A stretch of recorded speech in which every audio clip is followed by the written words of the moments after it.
35번째 시간입니다. 6개월이 조금 넘은 것 같습니다. 들어오시면서 초콜릿 보셨죠? 다 하나씩 받으셨나요?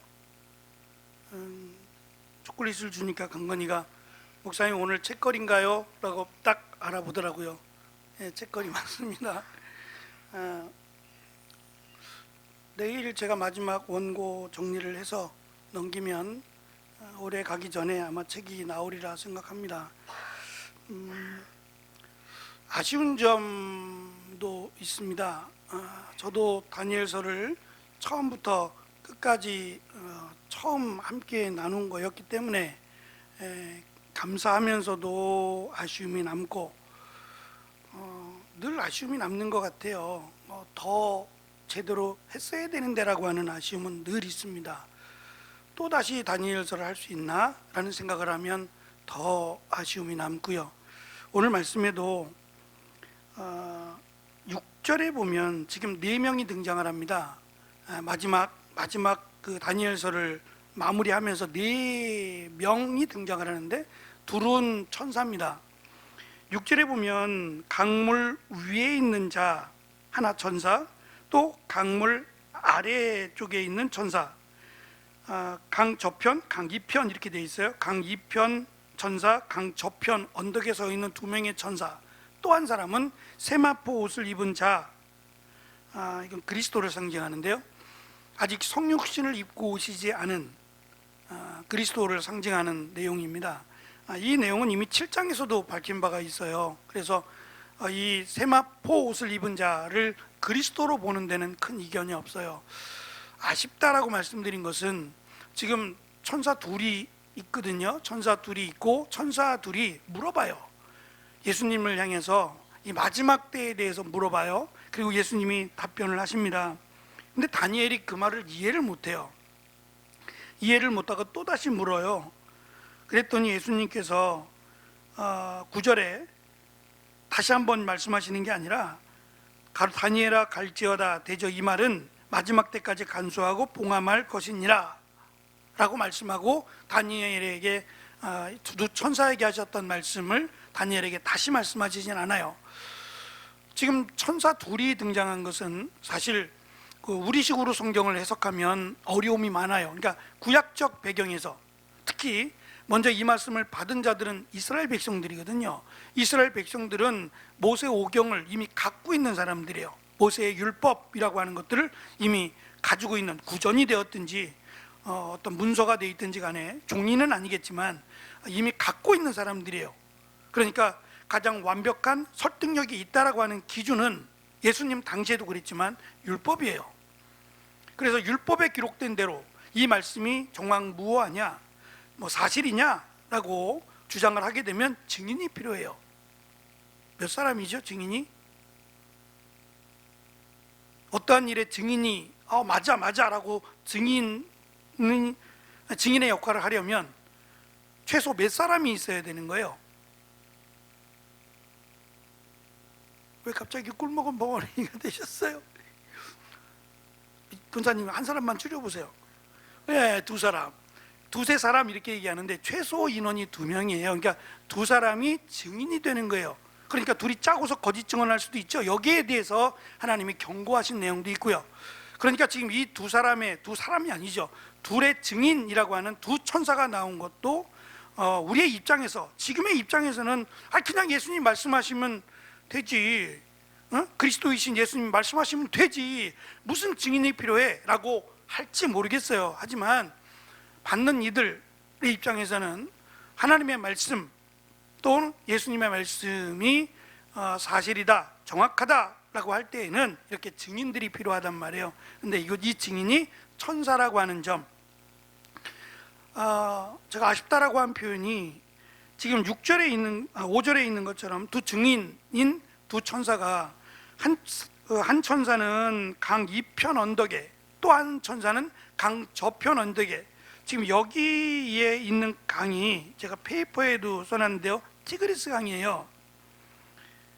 히데겔 강이라고 앞에서 밝혔거든요. 이 히데겔 강이 티그리스 강인데요, 우리가 잘 아는 아브라함이 갈대아 우르에서 출발하거든요. 그림이 좀 그려지시나 모르겠는데, 이스라엘의 저 위쪽으로 올라가면 갈대아 우르라고 하는 곳이 저 위쪽에 있어요. 지금의 터키인데 이 갈대아 우르에서부터 이렇게 쭉 내려온 게 되는데, 옆으로 쭉 아시아 쪽으로 조금만 내려가면 거기가 이제 그 티그리스 강하고 유프라테스 강, 에덴 동산 나올 때 나오죠. 두 강. 성경의 역사 가운데 가장 오래된 강, 그러면 티그리스 강, 유프라테스 강, 이렇게 두 개를 이야기할 수 있어요. 그 티그리스 강을 이야기하는 거예요. 그 티그리스 강 이쪽 편에서 또는 이쪽 편에서, 그 강이 좁지 않아요. 우리의 눈으로 볼 때 뭐 이렇게 쳐다볼 수 있는 강은 아니거든요. 다리가 놓여질 만큼 굉장히 그 넓고 큰 강에, 과거에는 더 넓었을 수도 있어요. 그런데 그 강 이편에서, 그 강 저편에서 천사가 지금 그리스도께신 예수님께서 하신 말씀을 듣고 증인이 된다라고 했을 때, 왜 거기서 있지? 왜 강에, 그러니까 강 이편 저편이 다른 나라가 되는데 왜 강 이편과 강 저편에 두 천사가 서서 증인을 할 수 있을까? 제가 이 책 저 책을 다 찾아봤어요. 뭐 몰라도 상관은 없는데 그냥 궁금했어요. 왜냐하면 예수님께서 요한복음 21장, 제가 그때 말씀드렸는데 21장 가면 153마리 얘기를 하면서, 153 모나미의 153 볼펜에 153마리를 이야기하면서 이 강이 끝날 때, 강줄기가 시작되고 강줄기가 끝날 때라고 하는 표현을 말씀드린 적이 있어요. 그것과 이 내용이 연관되어 있나? 이 강 저편과 이 강 이편에서, 저편과 이편에서 두 천사가 왜 서 있는 거지? 이걸 뭘 의미하는 거지? 라고 하는 궁금증이 남았어요. 그래서 여러 책을 살펴보는데 그냥 말도 안 되는 이야기도 있고, 그래서 그냥 이렇게 해석이 안 되는, 해결이 안 되는 부분은 저도 그냥 숙제로 안고 있어요. 다시 말하면 제가 성경을 다 알지 않는다는 거예요. 알기를 원하지만 다 알 수는 없다. 뭐 크게 문제가 되는 건 아닙니다. 하지만 이 성경 전체에 나온 내용들을 우리가 다 이해하기에는 어려움이 있다, 한계가 있다. 그러나 중요한 것들, 이거보다 더 중요한 것들은 우리가 꼭 알아야 된다라고 하는 점에서 저는 모르겠습니다. 다니엘서가 제가 좀 경망스러운 말일 수도 있는데 재미있었어요. 들으시는 분들은 어떨지 모르겠습니다만, 저는 그 어릴 적부터 사실은 다니엘에 대한, 뭐 사자굴에 들어갔던 다니엘, 이런 얘기들을 너무 많이 들어왔어요. 그러니까 이것만 알았지 그 나머지에 대한 내용들은, 뭐 느부갓네살에 미쳤다든지 이런 얘기들은 별로 설교로 들어본 적 없으시잖아요. 그래서 더 흥미진진했어요. 마치 그런 느낌이에요. 그러니까 정말 재밌는 드라마는, 정말 내용도 알차고 그런 정말 재밌는 드라마는 오래 했으면 좋겠어요. 제가 죄송합니다만 대장금을 남아공에서 봤거든요. 맞죠? 남아공에서 봤는데 제가 그것 때문에 한 달을 까먹었어요. 공부하는 거를. 근데 왜 이렇게 재밌는 거예요? 특히 잘 모르시겠지만 싸놓고 보는 재미가 아주 쏠쏠합니다. 이게 한국에서는 기다리잖아요. 일주일 기다렸다가 또 보고 궁금하고 막 이러면서 이제 기다렸다가 보는 긴장감이 있는데, 그때는 이제 DVD로 구워왔어요. 한국에 가셨다가 오신 분이 그걸 어디서 얻어왔는지 DVD로, 요즘은 그냥 외장하드에 담아오겠지만 DVD로 이만큼씩 담아왔어요. DVD 한 장에 뭐 2편 들어있나 뭐 하여튼 이게 이제 유학생을 도는 거예요. 호환 마마예요. 이거 도는 동안은 그 목사님 공부 못한다고 보시면 돼요. 저도 얼마나 꼬박새는지 몰라요. 저만 샜겠어요? 아내하고 둘이서 이거 보느라고 밤을 꼬박 새우고 못 본 게 아쉬워요. 더 볼 수 있었으면 하는 만큼 너무너무 재밌더라고요.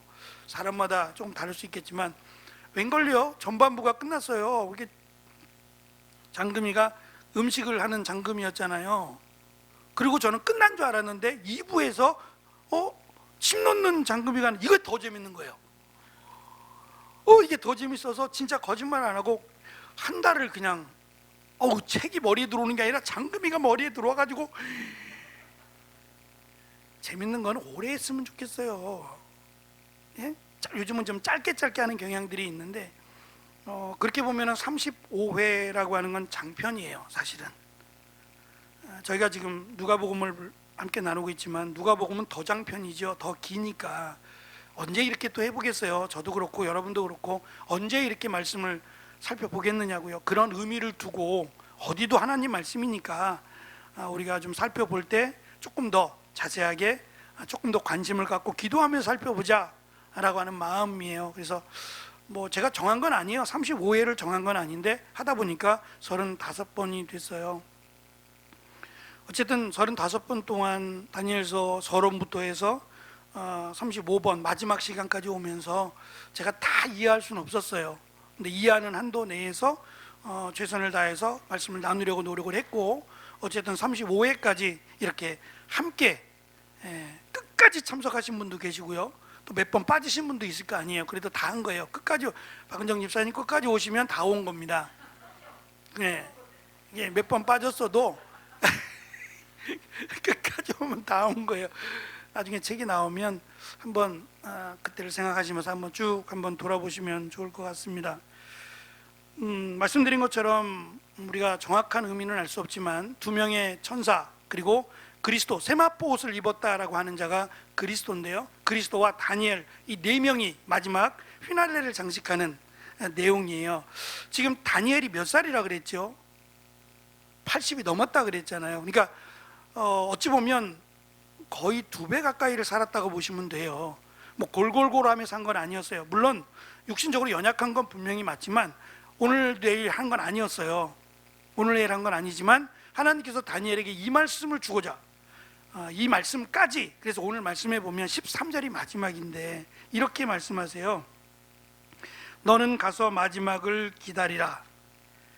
내가 평안히 쉬다가 끝날에는 내 업을 누릴 것임이라 라고 끝나요. 그러니까 다니엘은 사실 이 말씀을 끝으로 그는 생명을 다했다고 보는 거예요. 그러니까 하나님은 다니엘을 여기까지 이 다니엘이 할 수 있는 일이 있었던 거죠. 바울도 마찬가지 아니겠어요? 로마로 가면 죽습니다. 에베소 교회 장로들이 찾아와서 사랑하는 마음으로 말린 거예요. 왜 꼭 지금입니까? 조금 잠잠해지면 그때 가시라고. 그때는 우리가 조금 더 적극적으로 뭐 이런 얘기들을 한단 말이에요. 하지만 누가 봐도 현명한 거예요. 에베소 교회 장로들이 이야기하는 내용이 현명하지만 다니엘은 하나님의 말씀이면 무조건 따른다예요. 그리고 그가 하는 말이요, 내가 달려갈 길을 마치려 하면은, 하나님의 일이 남았으면 로마에 가서도 하나님이 나를 지키시지 않겠느냐라고 하는 믿음이에요. 이거는 단순히 주관적인 믿음이 아니라 사실은 성경을 통해서 보는 객관적 하나님의 예수 그리스도로부터 받은 계시의 말씀이죠. 이건 12사도에게만 해당되는 겁니다. 하나님의 계시라고 하는 직접 계시는 사도들에게만, 성경이 인정하는 것은 사도들에게만이에요. 물론 바울은 12명의 사도 가운데 포함되어 있지 않았어요. 나중에 마띠아를 추가해서 12명이 됐더라도 추가로 한 명을 더 뽑은 사도가 바울이죠. 바울을 하나님이 예수님이 사도로 세운 건 분명히 맞고, 뭐 바울도 분명히 고백했어요. 이 사도라고 하는 말은 예수 그리스도와 함께 했던 사람들, 3년 동안 예수님과 함께 했고 예수님의 죽으심과 부활과 승천하심을 목격한 사람이라고 하는 전제가 있어요. 마띠아를 뽑을 때 그게 나오죠. 그러니까 바울은 예수님과 사역을 같이 안 했어요. 예수님의 죽으심도 보지 못했어요. 부활도 못 봤어요. 승천도 못 봤고요. 그럼에도 예수님이 직접 나타나서 바울을 사도로 삼으셨어요. 우리는 그것을 인정하니까 바울 서신을 하나님의 말씀으로 보는 겁니다. 하지만 그 이후에 바울의 제자든지 베드로의 제자든지 있단 말이에요. 속사도라고 하는 사도의 제자들이 있어요. 그들이 쓴 편지들이 있어요. 속사도 편지라는 책이 있는데 그것은 참고일 뿐이지 그 속사도의 말은 성경으로 보지 않아요. 그거는 그냥 줄을 재놓은 거예요. 여기까지라고 해서 사도들이 받은 계시만 성경으로 인정을 하는 겁니다. 예수님께서 바울에게 할 일이 있어서 남겨두신 것처럼 지금 다니엘도 하나님께서 이 기간 동안, 굉장히 오랜 기간인데 이 기간 동안 다 기록하진 않았을 거예요. 그런데 여기까지 할 일이 있어서 다니엘을 남겨두셨다라고 보면 좋을 것 같습니다. 먼저 정리를 하는데요, 1절부터 4절에는 이 페이지 보시면 거기 때 제가 정리를 좀 해봤어요. 10장 1절부터 12장 3절까지의 뒤에 부분입니다. 예언 또는 계시라고 하는 부분들의 내용을 간략하게 보면 1번부터 11번까지로 정리할 수 있습니다. 이 페이지 밑에서 둘레 5번째 줄이에요. 바벨론의 쇠약함, 페르시아가 흥기하여 바벨론을 정복함, 헬라가 발응하여, 알렉산더 대왕이에요. 헬라가 발응하여 페르시아를 정복하고 헬라가 4개의 나라로 분열됩니다. 알렉산더가 죽고 4개의 나라로 분열되었다가 이 4개의 나라가 다시 2개로 나누어져서 남방왕국, 북방왕국으로 나누어지고 이 둘 사이에 전쟁이 일어나고 이 북방왕이었던 안티오코스 4세 에피파네스가 등장을 해서 유다 백성에게 큰 환난을 줄 것이다 라는 내용, 결국 이 내용은 주 70년 예루살렘 성전이 무너지는 내용까지로 말씀하고, 8번째, 결국 그것이 적그리스도가 복음을 대적하고 성도들을 박해하는 일이 일어날 것임을 예언하고요, 적그리스도가 종말을 맞을 것이다. 결국 그도 심판을 맞게 될 것이고 죽음과 부활, 영원한 생명과 영원한 형벌에 대해서 10장 1절부터 12장 3절은 암시적으로, 드러나진 않지만 암시적으로 이 내용을 하고 있습니다. 7절에서 6절에서 천사들이 질문을 합니다. 세마포를 입은 예수님에게 질문합니다. 같이 읽어볼게요. 6절입니다. 시작. 그 중에 하나가 세마포 옷을 입은 자 곧 강물 위에 있는 자에게 이르되 이 기사의 끝이 어느 때까지냐라고 하기에, 어느 때까지 예언하고 있는 기사입니까? 라고 물었어요.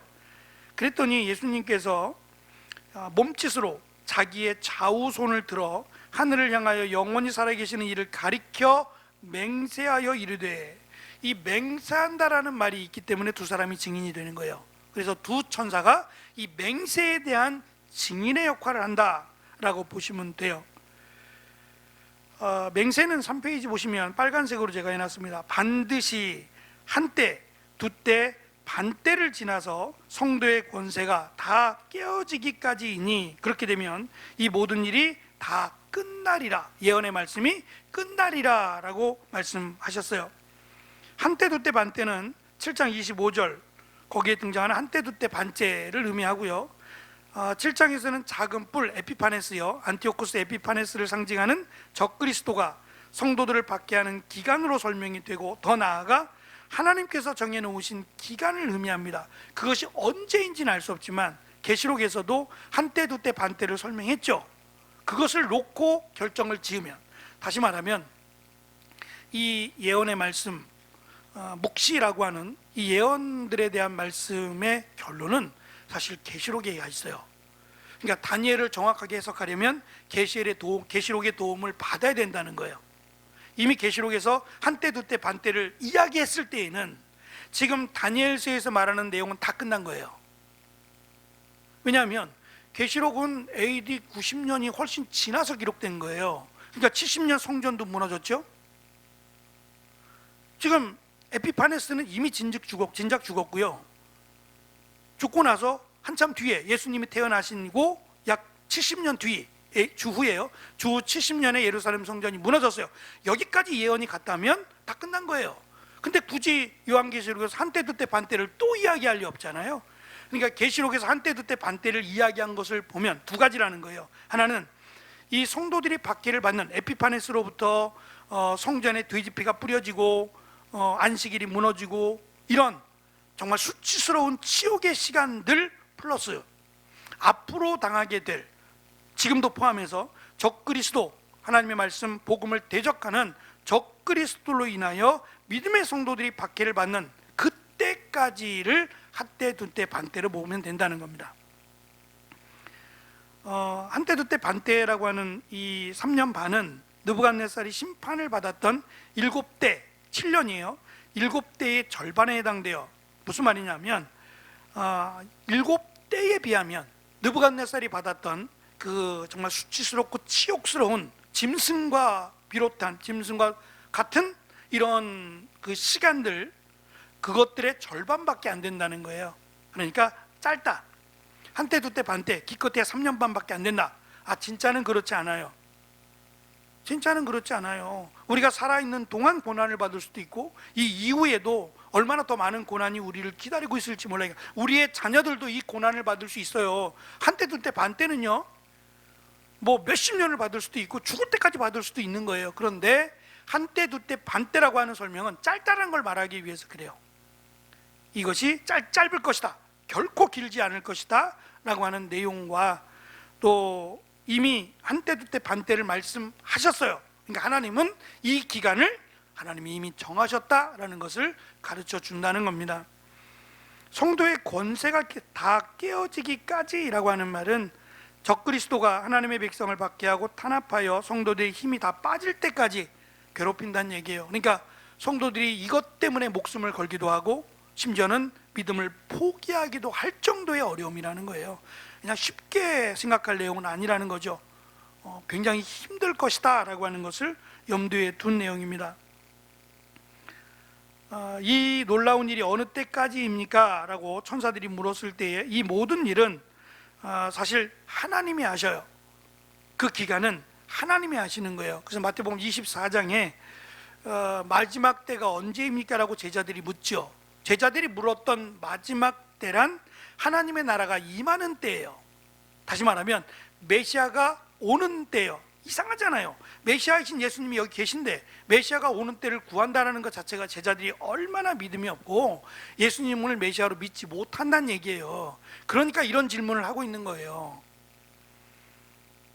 근데 예수님은 그들을 버리지 않았어요. 내가 그토록 가르치고 그토록 너희들에게 설명을 했는데 아직도 깨닫지 못하느냐? 3번씩 예수님이 고난당하고 죽고 부활하실 것을 말씀하셨잖아요. 그리고 베드로의 배반이 있어요. 제자들은 다 도망가고요. 이게 말이 좋아서 그렇지 쉬운 게 아니었다는 거예요. 그러니까 그들이 알고 있던 메시아와 예수님을 연결하기는 너무 어려웠다는 거예요. 우리가 생각할 때도 메시아라면 하늘을 날아다니고 만지기만 하면 병이 뚝딱 하고 낫고 그래야 메시아로 믿을 거 아니에요. 근데 맨날 병자들만 만지고 있고 병자들하고 식사하고 거지 같은 사람들만 앉아서 그들하고만 대화하고 살아가니 누가 메시아로 보겠냐 말이에요. 그리고 자기들은 맨날 혼나기만 하고 혼내기만 하고 잘못됐다라고 말하기도 하고 율법을 거역하는 것처럼 보이니 어떻게 예수님이 메시아가 되겠냐는 거죠. 말씀에 집중하기보다는 환경에 매여서 그래요. 그러니까 믿음을 지킨다는 것, 믿음을 갖는다는 것은 이건 정말 축복이 아니고서는 설명이 안 된다.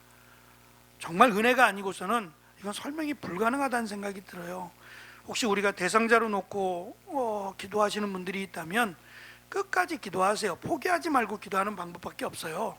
계속 전하고 때가 되면 하나님이 일하실 거예요. 그러니까 초조해하지 마시고 그냥 끝까지 복음을 전하는 것 외에는 달리 방법이 없어요. 하나님이 긍휼히 여겨주시기를 기도하는 것밖에 없어요.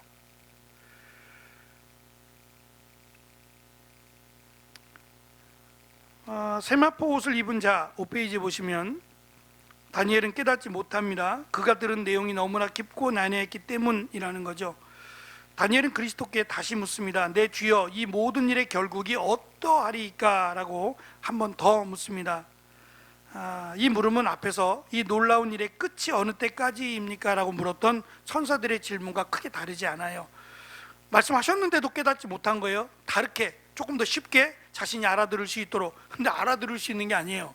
그래서 그냥 이 말을 간수하고 봉합말하고. 다니엘이 이것도 이해했을까요? 계시록에도 이 말씀 있죠. 계시록에도 이 말씀을 열지 말라 그러죠. 왜 열지 말라 그러죠? 봉인된 이 말씀을 열지 말라는 거예요. 왜냐하면 이걸 여는 순간 선포되는 거예요.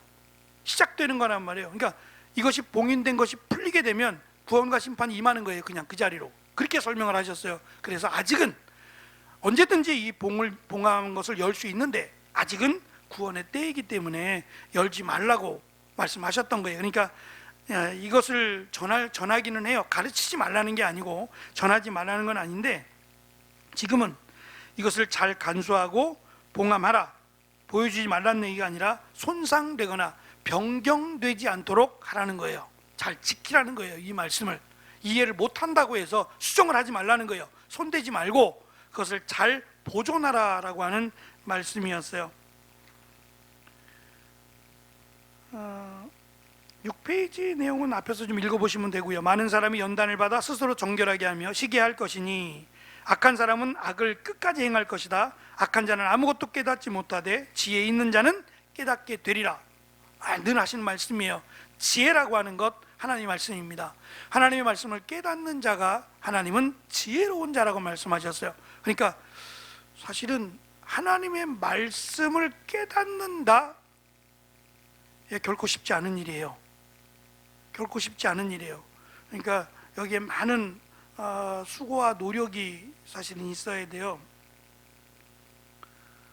저희가 일산에서 공부하는 교회의 그 목사님 아들이 지금 강도사님이에요. 내년에 이제 목사 안수를 받게 되는데 나이가 31살, 하경이보다 한 살이 많은가 그래요. 근데 지금 결혼해서 아기도 있고, 또 목사님이 요즘은 전도사 구하기가 하늘의 별 따기래요. 왜요? 그랬더니 전도사님들 사례비를 많이 줘야 100만 원이래네요. 저희는 그거보다 더 안 되니까 할 말도 아무것도 없지만 큰 교회도 전사님들 사례비가 작은 거예요. 그러니까 매일 출근하는 게 아니라 학생이니까 학교를 다니셔야 되고, 뭐 요즘은 수요일도 안 나오시고 금요일도 안 나오고 토요일만 좀 와서 일하고 주일날은 하루 봉사하는 거예요. 그러니까 봉사하는 시간이, 섬기는 시간이 굉장히 작잖아요. 그것만 보면 사실은 많이 받는 거예요. 그것만 보면. 근데 사실은 그게 쉬운 일이 아니거든요. 쉬운 일이 아니에요. 시간으로 계산할 수 없는 일들이에요. 설교를 준비하는 일이 시간으로 계산이 되나요? 제가 설교를 준비하는 건 30분인데 제가 30분만 준비하나요? 그거 아닐 거 아니에요. 그러니까 이 모든 것들을 다 해서 해야 되는데 편의점 가서 아르바이트하는 게 훨씬 많이 받는 거예요. 속도 편하고. 그러니까 사역을 안 하려고 그래요. 선사님들이 공부할 시간에 공부만 하려고 하고, 시간 많이 뺏기니까 싫어서 공부만 하려고 하고, 사례비가 적으니까 다른 데 가서 용돈 벌고, 이렇게 하다 보니까 전사님 구하기가 어려워요. 결국은 아들 데려다가 너 여기서 일해 하고서는 그냥 앉혀놨어요. 제가 얘기했어요. 목사님, 저도 늦은 감이 없지 않아 있는데 이렇게 사역을 해보니까 참 많은 것을 깨닫게 되고 또 후회로 남기게 되는 것 같아요.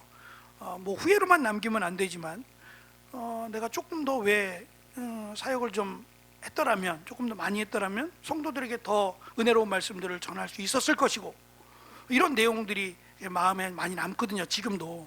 그래서 아들이 다른 것 뭐 운전시키고 일하고 그런 거 하지 마시고, 컴퓨터를 좀 못하더라도 말씀을 준비할 수 있도록, 뭐 오래 걸려도 말씀을 준비하고 또 고민하고 할 수 있도록 목사님이 아들이니까 잘 배려해 주세요. 앞으로 이제 30살이니까 70까지 하면 40년 남았잖아요. 이 40년을 어떻게 보내느냐가 저는 굉장히 중요하다고 생각해요. 그러니까 멀리 있다고 생각하지 말고 이거를 좀 지혜롭게 10년, 20년, 30년 준비한다고 생각하고, 목사님이 그 마음이 있어요. 그 목사님도. 그러니까 같이 공부하고 있고. 하여튼 한국교회가 건강해지고 은혜가 풍성해지는 방법 중에 가장 그래도 대표적인 방법은 목사가 말씀을 준비하는 거 아니겠어요? 그렇지 않겠어요? 성도들이 한국교회가 100년이 넘었는데 100년이 넘게 말씀을 들으신 분들도 있을 거 아니에요. 그렇잖아요. 보통 권사님, 우리 집사님도 30년 이상 말씀을 들으신 분들이잖아요. 들어보면 착 아니에요? 어느 정도 딱 들어보면 답이 나온단 말이에요. 하도 많이 들으셔가지고. 근데 이 중요한 시간에, 피곤한 시간에 와서 말씀을 듣는데 은혜가 안 된다 그러면 요즘은 성도들이 화낸대요. 무조건 아멘 안 한다는 거예요. 정신 차리고 정말 하나님 말씀을 잘 전하고 잘 준비할 수 있도록 힘써야 된다 라고 하는 것을 함께 하여튼 이야기를 나눴습니다. 쉬운 일이 아니니까 더 힘을 내야 된다라는 거고요. 처음에 말씀드린 거요. 또 한 가지 아쉬운 점이 있다면 6페이지 밑에 있는 내용이에요. 1290일 11절에서는 그 기간이 1200 1290일을 말씀하시고 12절에서는 1335일이요. 1290일에서 45일을 더한 거거든요. 이 숫자가 계시록의 숫자와 달라요. 왜 다르냐면, 첫째, 지금 여기서 강조하는 시간과 계시록에서 강조하는 시간이 다르겠죠. 그렇지 않겠어요? 이미 시간이 한참 흘렀으니까, 몇백 년이라는 시간이 흘렀어요. 그러니까 계시록에서 설명하고자 하는 시간과 다니엘에서 설명하고자 하는 시간적 차이가 분명히 있을 거예요. 중요한 것은 이 45일의 갭, 45일의 차이를 어떻게 설명해야 되냔 말이에요. 저도 숙제예요. 이 45일을 어떻게 이해하느냐. 이거 몰라도 구원받는데 지장은 없어요. 하지만 궁금해요. 이 45일이 뭘 의미하는 거지? 그리고 1290일, 갑자기 1335일이 됐는데 이건 왜 이런 차이가 나고 이걸 뭘 의미하는 거지? 라고 하는 궁금증이 남았어요. 요거는 제가 나중에 깨닫게 되면 따로 말씀을 드릴 거예요. 따로 그런 아쉬움이 있다라는 거고요. 7페이지 가시면 기다려서 이르는 그 사람은 복이 있으리라. 끝까지 박해를 참고 기다리라. 계시록에 있는 것처럼 끝까지 이기는 자라고 하는 그 내용으로 보시면 돼요. 끝까지 믿음을 지키는 자에게는 복이 있으리라. 13절에 가면 여기 옛날 표현이라 그런 것 같아요. 우리 개역 성경이 한자가 더 많거든요. 개역 개정보다. 이게 업이라고 하는 단어를 썼어요. 이거 불교에서 많이 쓰는 단어 아니에요? 업보 뭐 이런 거 많이 쓰잖아요. 이런 말을 잘 안 쓰는데 왜 성경에 업이라는 단어가 왔을까요? 끝날에는 내가 가진 또는 내가 보인 믿음으로 말미암아 그것으로 인하여 복을 받으리라는 말씀이에요. 그러니까 다니엘이 지금 다 이해를 못했어요. 네? 지금 하신 말씀, 마지막 그 예언의 말씀 이해를 못했잖아요. 이해를 못했으니까 그냥 봉함하라 라고 했지만, 이해를 못했다고 해서 구원을 못 받는 건 아니란 얘기예요. 그러니까 잘못된 길로 가지 않는 게 더 낫다는 거예요. 차라리 모르는 게 낫지, 잘못된 길로 가는 것보다는 차라리 모르는 게 낫다. 모르는 건 배우면 되는데 잘못 배우면 이쪽으로 가게 된단 말이에요. 그러니까 다니엘은 지금은 알지 못해요. 다니엘 시대에는 알 수 없고 다니엘조차 이 말의 의미를 정확하게 이해할 수 없었어요. 근데 여기까지라는 거예요. 중요한 것은 성경에서 말씀하셨고 우리가 다니엘이 이해 못한 이 말씀을 우리는 이해했다면 이것도 은혜죠. 은혜입니다. 그래서 성경을 다 이해할 수 없다라고 하는 것도, 또 끝까지 중요한 것은 믿음을 지키라 라고 하는 것도 우리가 좀 생각을 해야 됩니다. 다니엘은 이 말씀을 끝으로 그가 이제 죽음을 맞이하게 될 것입니다. 어떤 면에서는 그가 이제 평안히 쉴 날이, 13절에 있는 것처럼 평안히 쉴 날이 이르게 됐다는 점이에요. 이것도 은혜가 아닐까요? 물론 하나님 나를 좀 평안히 쉬게 내버려 두시죠. 그러진 않았을 거예요. 할 일이 있다는 것만큼 두근거리는 게 어디 있겠어요. 더군다나 나이 많은 다니엘을 하나님이 사용하시고 가르쳐 주시고, 이게 얼마나 정말 감사한 일이에요. 근데 또 한편으로 보면 정말 파란만장한 삶을 살았던 다니엘입니다. 다니엘이 몇 살에 끌려왔는지는 알 수 없지만 대부분 학자들은 10대 끌려왔을 것이라고 생각을 해요. 10대 끌려와서 80이 넘을 때까지 정말 몇 개의 나라가 바뀌었잖아요. 아수르, 바벨론, 페르시아, 더군다나 헬라까지.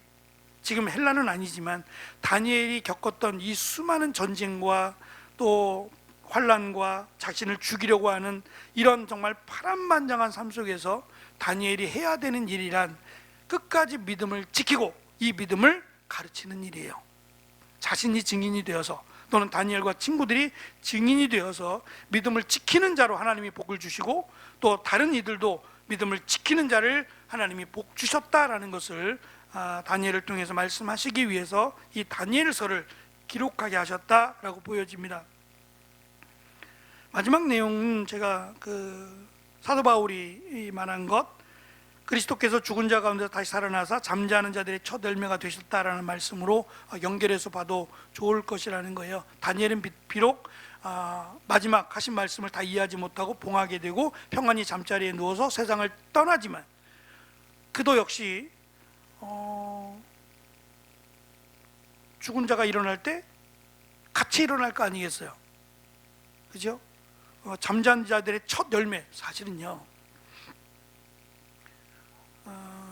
예수님께서 부활하실 때, 예수님께서 잠자는 자들의 첫 열매가 되었을 때 이미 끝난 거예요.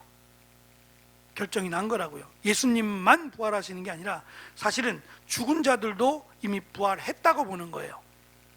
그리고 우리도 부활할 거죠. 반드시 죽고 그냥 단순히 부활하는 게 아니라 하나님의 나라로 우리는 갈 것이에요. 믿음을 가진 자들 또는 믿음을 가지고 죽은 자들은 이미 결정이 난 거예요. 그러니까 여기에 대해서 근심할 필요 없어요. 내가 정말 갈 수 있을까? 그런 거는 우리 생각에 오히려 그게 도움이 안 돼요. 제가 말씀드린 것처럼 어르신들은 내가 별로 한 게 없어서, 그런 마음 갖지 마세요. 그냥 내가 정말 하나님을 위해서 열심히 최선을 다하는 것만 하면 돼요. 왜냐하면 얼마나 더 해야 돼요? 그 기준이 어디 있겠어요? 얼마나 더 드려야 되고 얼마나 더 해야 되냐고요. 그러니까 거기에 너무 매이지 마시라고요. 그래도 나는 최선을 다했어 라고 생각하시면 돼요. 예? 누구랑 비교해서 나도 이만큼, 그렇게 하시면 힘들어진다고요. 그리고 내가 정말 말씀대로 살아가고 있는가 라고 생각하면 하나님의 나라를 생각하세요. 언제 나를 부르셔도 하나님의 나라에 간다, 그 기쁨으로 사셔야 저는 은혜가 되지, 맨날 조마조마 해가지고 내가 구원받을 수 있을까? 이렇게 그렇게 사시지 마시라고요. 그거는 이스라엘 백성들이 홍해바다를 건너가면서 두려워한 거하고 똑같아요.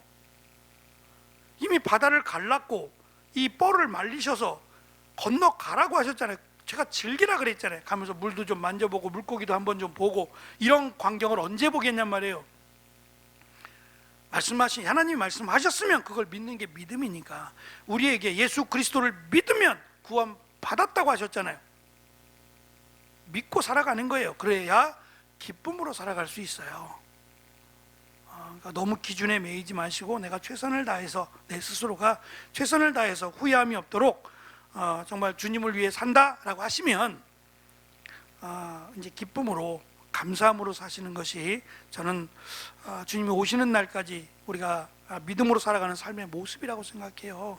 한 짐 지은 것처럼 교회 와서 끙끙하지 마시고, 이 짐 내려놓으라 그랬는데 짊어지고 가면서, 제가 그 얘기가 생각이 나네요. 지하철을 타면서 할머니가 무거운 짐을 머리에 내이고 가더래요. 할머니 왜 이고 가요? 나만 탄 것도 미안한데 짐까지 태워야 되느냐고. 그게 뭔 말이에요? 지하철 타고 편하게 가실 거면 짐도 내려놓고 가시지, 짐은 왜 머리에 이고 가시냐고. 그거하고 똑같을 수 있어요. 우리가 주님이 오시는 날까지 이 땅 사는 것, 기쁨으로, 은혜로, 감사함으로 살아가야 믿음의 삶이지, 구원받을까? 구원받지 못할까라고 하는 그 마음은 정말 초신자적인 마음이라고 할 수 있습니다. 믿음으로 살아가고 그 믿음의 기쁨이 우리 안에 가득한, 특히 다니엘서에서 말씀하신 끝까지 이기는 자가 되라고 하는, 믿음을 지키는 자가 되라고 하는 이 말씀을 우리가 가슴에 새기면서 다니엘서의 말씀을 마무리 지으려고 합니다. 가시면서 이거 초콜릿이요 25%가 업됐다고 하는데 달달하니 맛있게 드시고, 다음 주부터는 제가 기도하면서 고민을 좀 했어요. 왜냐하면 지금 금요일도 구약, 새벽도 구약, 수요일도 구약의 말씀이거든요. 주일만 지금 신약의 말씀을 하고 있고, 시편의 말씀도 아직 20여 편이 남아 있어요. 그래서 제가 수요일 날 신약으로 가서 우리가 하지 않았던 에베소서의 말씀으로 함께 은혜를 나누어야겠다. 왜냐하면 새벽에 못 나오시는 분들은 이러다가 갈라디아서 한 번도 못 들을 것 같아요. 그래서 안 되겠다. 갈라디아서 바울 서신의 말씀을 한 번도 못 듣겠다는 생각이 들어서 에베소서의 말씀을 기도하면서 준비하려고 합니다. 그래서 다음 주 수요일부터는 에베소서의 말씀으로 함께 은혜를 나누겠습니다. 기도하겠습니다.